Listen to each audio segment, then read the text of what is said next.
Don't do it also, there is no problem, it is under the mubah category. And even according to Mardawi, he says that masturbation is makruh, but depending upon the situation, if it causes you trouble, it comes under the haram category. And he also goes on to say that if you fear you will do fornication, masturbation becomes fard. That's his opinion. So here you have three groups of scholars.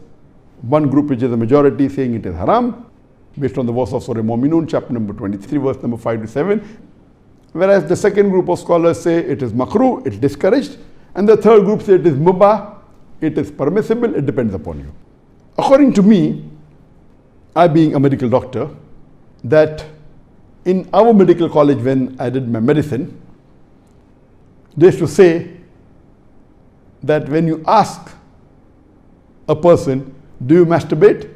99% will say yes. And the remaining 1%, they are lying. Anyway, this is just a joke. It's amongst the medical students. It's not a fact. But according to research, today research tells us that amongst the males, 95% masturbate. Amongst the females, approximately 80% masturbate. I'm not saying that it is normal to masturbate, but it is very common.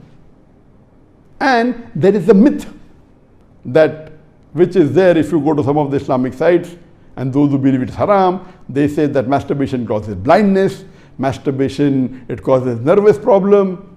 All these things are a myth. In no way does masturbation cause blindness. In no way does it cause a nervous problem. Yes, if you do excessive masturbation, there can be certain problem, that is excessive masturbation. And even medical science tells us, if you do excessive sexual intercourse with your wife, maybe 10 times a day, even that will cause problem. So excessive anything or excessive most of the things will cause you problem. But normal masturbation medically doesn't cause any problem. If you do masturbation according to medical science, it is normal. If you don't do also, it is normal. But the majority of the people are involved in masturbation. But I'm not saying it is the norm, but I'm saying that majority people do it. So based on what the scholars say and what medical science says, I agree more with the second group of scholars, and I would say that masturbation is makruh. It is discouraged. To make anything haram, you require a strong evidence from the Quran or from Sahih Hadith. And there is no evidence whatsoever. The verse of the Quran, I do agree with the second group of scholars. For example, Ahmad ibn Hanbal, may Allah be pleased with him, and the other group of scholars, Ibn Abbas, may Allah be pleased with him. I believe with Ibn Abbas' call that it is not haram. And this verse of Surah Mu'minun, chapter number 23, verse number 5 to 7, does not include masturbation. It's not prohibited. It is restricted to sexual intercourse. And I put it because there's no evidence, it will either come in the mubah. I put in the makruh because I agree with the call of Ibn Hazm that it is not the act of nobility. But because majority of the human beings are involved in it and there is no evidence from the Quran and the Sunnah to prohibit it, I put in the makruh category. Everything the majority do is not correct. For example, today, according to research, 95% of the women in the Western countries, before they pass the university, they are involved in zina. That does not make zina halal, not at all. The Quran is very clear cut in Surah Isra chapter 17 verse number 32 that zina is prohibited, it is haram. Majority doesn't give it a sanction to make it halal, but if there is no text in the Quran or Sahih Hadith prohibiting it, it becomes mubah. I put it into the makruh category for various reasons. One of the reasons, it's not the act of the noble people. Number two, that excessive masturbation is haram. It can cause problems, it can cause health problems, it can cause psychological problems, and most of the time masturbation is associated with haram activities. Most of the time masturbation is associated with pornography. Whether you're watching a blue film or a pornographic film, or you are watching obscene photographs, images.